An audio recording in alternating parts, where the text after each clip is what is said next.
magandang tanghali po sa ating lahat, sa mga katekram po dyan. Shoutout po sa inyo lahat. So, ngayon po, nandito na po kami sa bahay po ni Kuya Eman para malaman po yung final decision po niya kung saan po siya mag-aaral. Mag-iingat po kayo lagi dyan. Magaling, magaling. Ano po si Kuya Eman? Surprise! Nagulat ka ba? Apat. Tatay dahil nakausap ko kagabi si Jason. Kailan ka bumili ng sasakyan mo? Dito ka. Ay, hindi po sa amin yan. Si Tita Wilma po. Akala ko bumili ka na ng sasakyan. Bumisita pa sa amin. Nasaan? Sa bahay pa. Ay, pwede ba kami sumingit dyan? Pwede po tayo. Tara po. As nagla-lunch din po kami pa.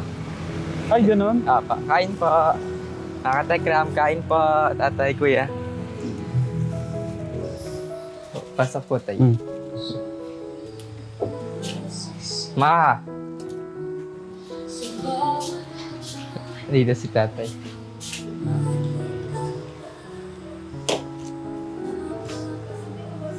Papa. Tay, pasok po. Hello, naharap po ako doon. Okay lang po. Buksan Pwede ka lang po kayong makuha ng Tita Wilma? Ako, sir. Ate, gusto tulungan mo ako. Ay, sport na lang po. Wag daw. Nahiya siya si Tita Kahit Wilma. tayo, tay. Tama-tama po. Sige, makita ko po pagpapakain Buksan ko niyo. ulam, ma. Ay, yung ilaw, ma. Ba't tayo yung makita sa camera? Si Tita Wilma nahiya po makita sa camera. Buksan ko lang po yung ilaw. Ito yung mabait namin yung maaari. Yan, pagkain po namin. Oo, ang sarap. Yan, saron, Ito po yung ulam ni kanina. itlog. O, kumain ka na, bunso. Tapos na po tayo. Tita Wilma, ba't umalis ko kayo dito? Hindi ko na nakukuha, nandito na kayo. Hindi ko kayo makukuha. Gusto pa yung ako ng ulam. Hindi! May pasalubong sa'yo si Kuya Tipoy. Ice cream. Kakain tayong ice cream. Mainit. Gusto yung pagkain mo, anak. Ikaw kumain ka muna ng kanin. May balita daw po sa amin si Kuya Eman eh. Oh. Papa. Sige, kumain muna. Mamaya na ibalita yung... Magaling ka. Ay, kain daw po. Thank you. Ganyan po kami magpatay. Ay, ang galing. Buti ka pa. Hindi ka hirap kumain. Sila yung dalawang prinsesa natin sa bundok. Hirap. Pati yung, pero yung isa pa nakakaupo. Si po naman, nadagdagan nga pala yung prinsesa natin. Si Baby Maui. Yun po, medyo siyang kumain. Mas okay po kay Jenelisa at saka po kay Jennifer. Si ate naman po sa pagkain, wala pong selan. Ang problema lang, kailangan control mo dahil biglang maganon, walang direction. Napanood ba ni nanay yung Kasi wala po kayo dito nung nagpunta po ako eh. Nung pinanood ko nga tay, Mm. naiyak ako. Mm. Naiyak ako sa tuwa. Sabi ko, sa salamat, napakabuti ng mga tao. Sabi ko, parang speechless nga ako. Sabi ko, tula ako ng tulang luha ko habang pinapanood. Sabi ni Boss, Ma, ba't umiyak ka? Mm. Sabi ko, syempre naman anak, kasi hindi natin akalain na napakabuti ng Diyos sa atin. Sabi ko, tingnan mo ang daming taong nagmamahal sa iyo sa kabila ng ganitong buhay na. Mm. Kaya talagang iyak ako ng iyak. Share ko po yung yun. Yung kay Tita Aida, narinig niyo po yung napag-usapan nila. Si Tita Marie, yung pong gusto niyang suporta. Si Tita Cynthia. Opo. Isa pa pala, si paring Jo. Di ba? Nag-ano din siya. Paring Jo, thank you ha. Okay. Na-speechless si nanay.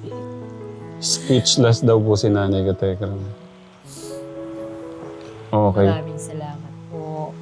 Tita Aida, Tita Marie, Tita Cynthia, kay Tito Jo. Siyempre, lalong-lalo na po kay tatay. Ay, nako. Hindi po dahil kay tatay. Hindi po hindi niyo po kami makikilala. Kaya Thank you po sa ating Diyos. Okay, Kuya Eman. Excited akong marinig. Ano yung balita mo sa amin? Pati si Kuya Tipoy, excited marinig yung... Excited na po ako malaman kung ano pong final decision ko. Ating Kuya Emma. Oh, excited nga ako eh.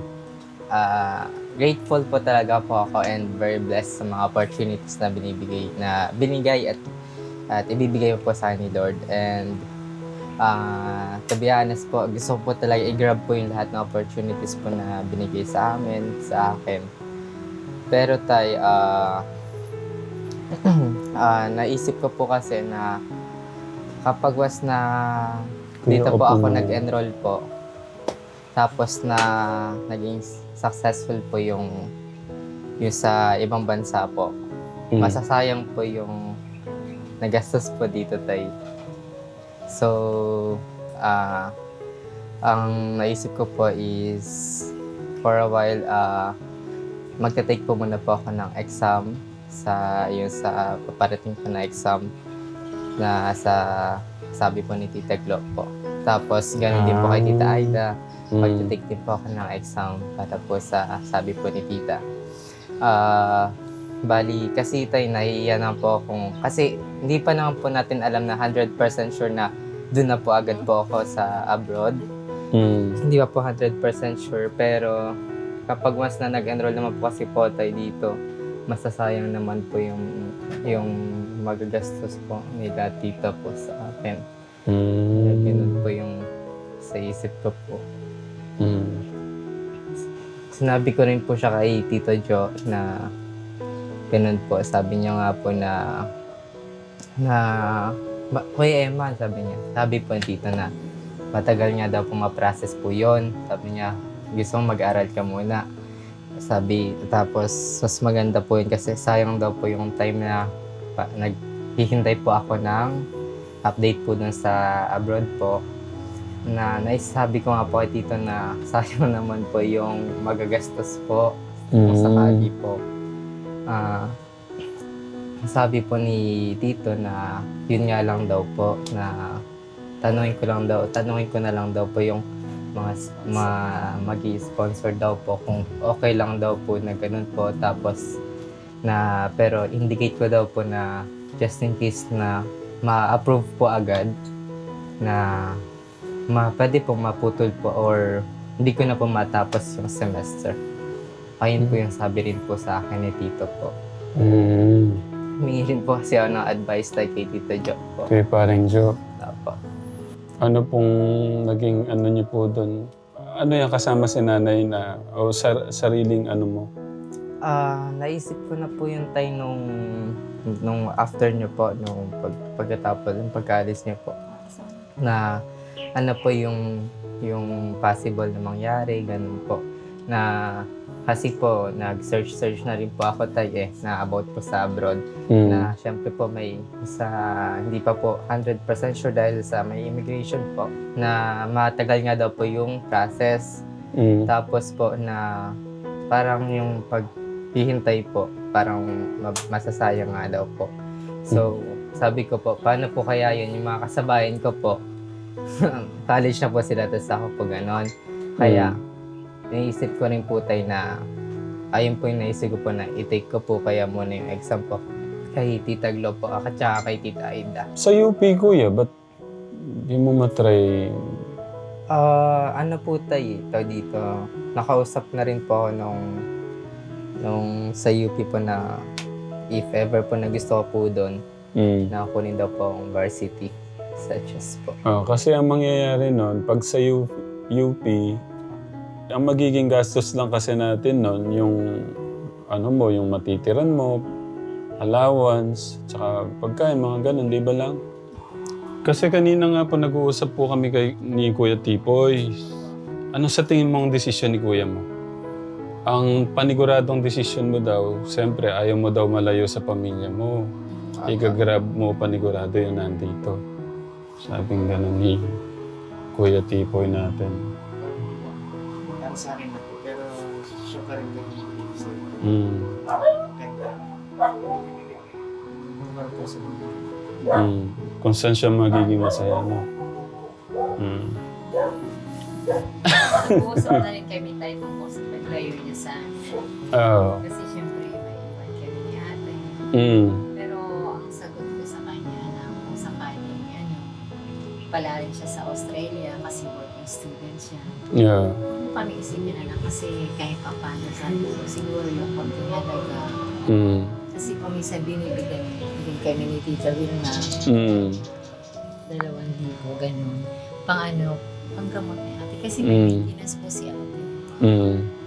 May maintenance po si ate, baclofen po yung pamparelax nga ng muscle. Kaya kung Mm. minsan medyo tipid kami talaga sa pagkain. Priority yung gamot ni ate. Yung gamot to. Opo. Kasi Mm. hindi po siya hindi po niya mabaluktot talaga yung katawan niya once na hindi siya nakatake. Tapos tayo yung vitamins po na propan with iron, nawalan po kasi si ate. Naubusan po siya. Nung isang gabi po, hilo siya maputla si ate. Mm. Yun yung pangangailangan Ate. po Oo. niya. Kapag hindi po siya nakapag-take ng ganyan. Ang Yung putla ni gamot. ate, tapos suka po siya. Mama, umiikot tayo. Kasi lahat naman po ng nararamdaman niya, kahit sa ganitong sitwasyon niya, hindi nasasabi po niya. Oh. Kaya yun yung pag-uusap namin na Eman. Kung pala rin naman siya sa US, kay Tita Aida, kasi scholar siya doon. Mm. Magandang opportunity kasi wala po siyang Yeah. problema sa tuition fee.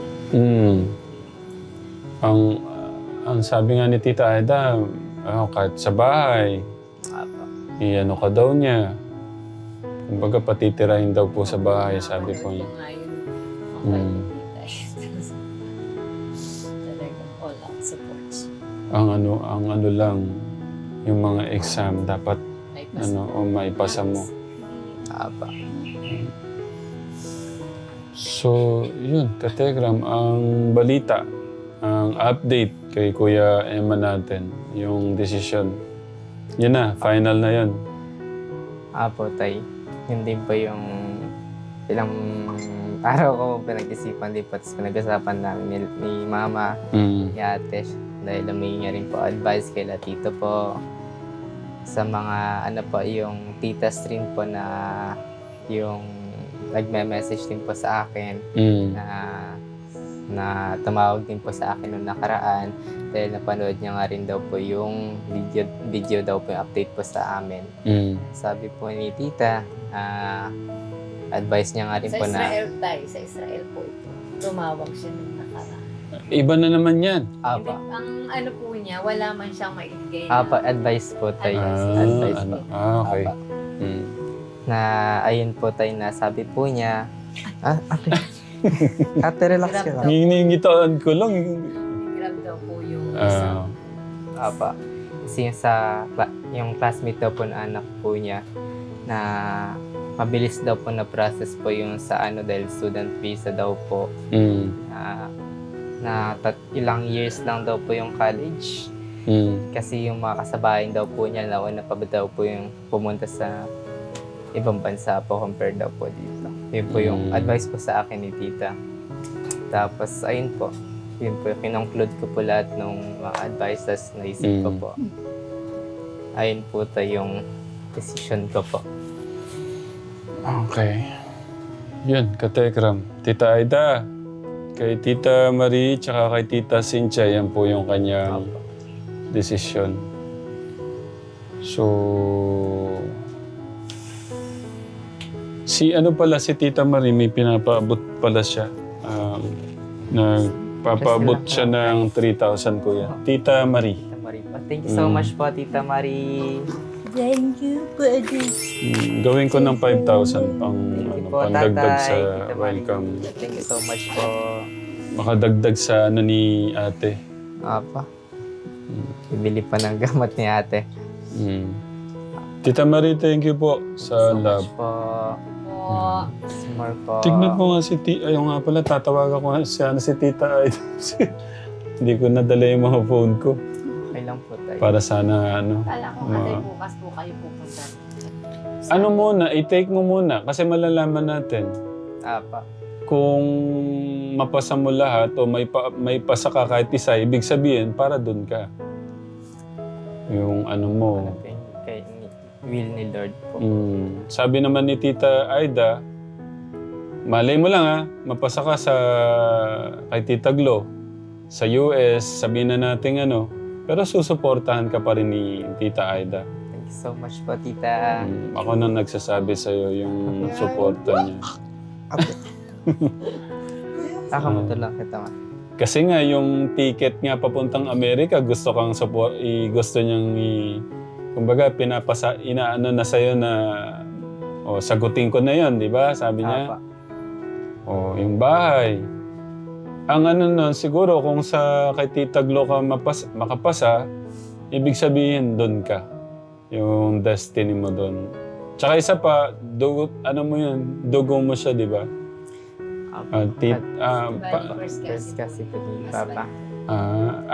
First cousin lang ng papa mo. Tignan mo, Share ko po to personally kasi po, yun po yung isa din po sa gusto ko po talaga na verse sa Bible.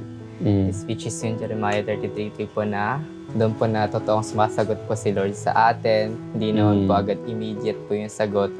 Pero at the end of the day po, talagang yung sasagot sa atin si Lord na gagamit po siya ng tao or scenario para po masagot po ang ating prayer po sa Kanya po. Ayun po na gusto po i-share na talagang totoo po si Lord, tapat po sa atin at mahal na mahal po niya tayo. Kasi one time, kasi itong graduation talaga ni Emma, ang problema kami, hindi namin alam po. Nagkakaroon kami ng pag-uusap. Saan kapuso. Hanggang sa makapag-decide kami, mamabasin na lang siguro. Kasi ganito, ganun. Pero wala nursing dyan. Yun nga yung nasabi namin, engineering, Judete. Tapos sabi ni Emma, Mama, hindi mo na ako kain. Bakit? Magpapasting ako. Hanggang nagkulong siya sa room niya. Yun pala yung prayer niya. Ito yung kasagutan. Yung nangyari ngayon na hindi kapag nanalangin ka na, hindi mo man lang, hindi mo makita kaagad pero darating ang sagot sa iyo sa tamang salamat sa Diyos. Dininig ni God yung ano mo, no? Kasi may time talaga si Jose na Mama magpapasting ako ngayon. Hindi ako. Diyan na kapag nagpasting siya tayo, siyempre ako na sa kusina. Naririnig ko yung, kasi kapag fasting, prayer, basa ng Bible, yun lang. Mas papatugtog po ako pag mas na gusto po kasi yung pattern po. Parang wala naman po talaga totally pattern tayo. Pero para sa akin, mas gusto po kasi yung while nag-read ka po ng Bible, may music po. Ganun po. So, ayun po, nagpapatugtog po. Tapos nagpa-pray. Mga Christian song po. Yun po yung ginagawa ko po talaga. Napaka-bless yun. Meron kayong Kuya Emma. Isang yaman ng ano yan. Isang yaman na ng magulang po yan. Totoo tayo. Ito pala yung, kasi siyempre kami mag-asawa. Noon, nung nakakilala po kami kay Lord dahil kay ate, siya yung ginagawa. Nag-decide po kami mag-asawa na wala nang kasi para makafocus kami kay ate. Pero si church po namin, nilayihan po nila yung tiyan ko na hindi talaga matanda. 9 years na si ate. Nilayihan nila, magbubuntis ako, batang lalaki. Pero heart namin tatlong babae. Babae. Niloob ng Diyos na nagbuntis niya ako. Kwento po sa akin ni ate po, nagre-ready na daw po siya ng pangalan ng pambabae po eh. Tapos binigay si Bunso. Ate. Relax ka lang, te. Sana kahirapan ako. Kaya sabi ko, ito talaga yung kalooban ng Diyos. Si Paring Joe, ano din, talagang naka-keep in touch siya sa inyo, no? Apa. Paring Joe, thank you so much talaga. Kumbaga nga sa sa dami kong pagkukulang, sila yung pumupuno. Hindi, sila po yung pumupuno, kagaya ni Tita Aida. Yung mga ganyan, hirap talaga pag private. Ganon yung gusto mo. Apa. Kaya di ba si Ate Midel napunta sa medtech. Apa sa medtech. Kasi gusto niya nursing talaga. Gusto niya talaga nursing. Apa. So, mga katekram, sa mga titas po, tatay, so ayun po yung naging decision ko po. And namin po, namingi rin po kay na mama, sa mga titos rin po ng advice about po doon. And ayun po yung napag-desisyonan po na sayang naman po kasi po talaga kapag nag-aaral po ako dito, At hindi rin po matatapos po yung SEM. And masasayang po talaga yung gastos po. So, ayun po, request ko na rin po sa pag-pray po, sa prayer po mga katekram, mga titas-titas, dun po sa ano pong will po sa akin ni Lord, sa exams na paparating po para sa akin. And kung ano po talaga yung will ni Lord sa akin, ay ayun po yung mangyari po. So, sa knowledge po, and syempre po sa good health po ni Mama, sa kay ate po is yung miracle po.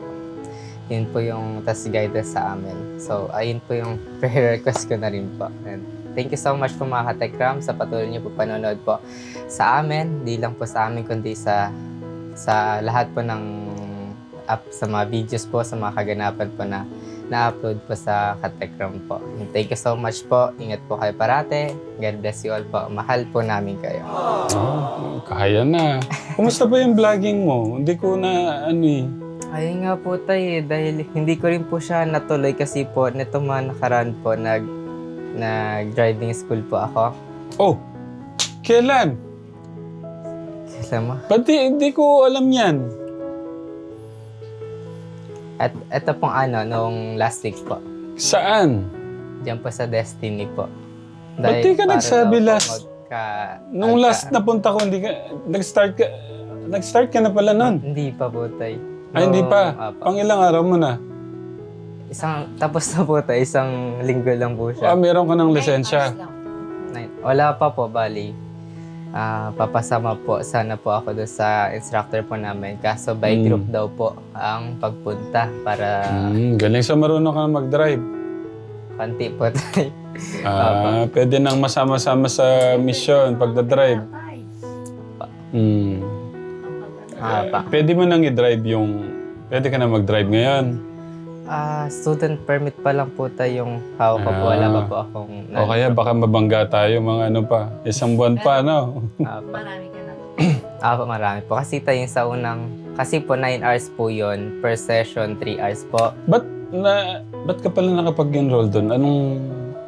Yun po ang sinabi po sa akin ni Tita Glo po na pinasked niya po ako. Ready ka na talaga niya. Kasi isa yan sa, sariling sikap kasi doon. Kailangan marunong ka talaga mag-drive. Para din daw po magka-ID din daw po ako. Kasi wala nga po akong ID din po. So, ayun po yung sabi po sa akin ni Tita. Na ayun po, unang 3 hours po, dito lang po kami sa San Miguel. Tapos sumunod po, nag-BRT po. Nagano ka na? Nag-actual po. Galing. Marunong na daw mag-drive, oh. 4 wheels kaya, malapit na. Manual po yung dinrive ko tayo po. So, medyo nahirapan lang po sa first gear po. Yun. Nag-drive ko si tatay. Kaya mo na. Baka matakot si tatay, napahawak na. pag seatbelt po muna. Hindi ko ngayon isasama kita, may pagdadrive mo ako. Ano pong sakyan niyo tayo? Manual po. Automatic. Mas madali ang Mas automatic. madali po ang automatic. Tita Aida, thank you Tita Aida, kay Tita Aida, kay Tita Cynthia, at kay Tita Marie, kay Parincho. Thank you so much po sa love and support. Ganun din sa inyo mga kategram. Maraming salamat po. Pala na po ang ating Diyos sa inyo. Sobrang napaka-bless namin nandyan po kayo. Okay ka na, Kuya Man? Ano na kami? Okay. God bless, ate. Na? Sige po. Ate. Pagbango pa.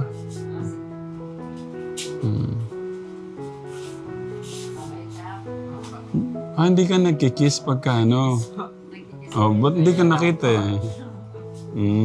Ayun. Thank you so much po mga katekram sa patuloy niyo po panonood po. Kay Tatay Ram and of course sa pag-support niyo. Hindi lang po yun, napakasimple panonood lang po, kundi marami pa pong natutulungan at matutulungan pa po. So yun, thank you so much po sa panonood. Sarado ka lang kuya. So yun mga katekram, ayun mga katekram, thank you for watching po sa lahat po ng mga nagmamahal po dyan sa mga katekram po natin. Mag-iingat po kayo lagi. Bahala na po si God magmalik sa inyo. Pagmamahal niyo po at suporta sa channel po ni Tatay Ram at kay Kuya Eman, sa pamilya ko po, sa lahat po. Thank you po. Thank you so much po.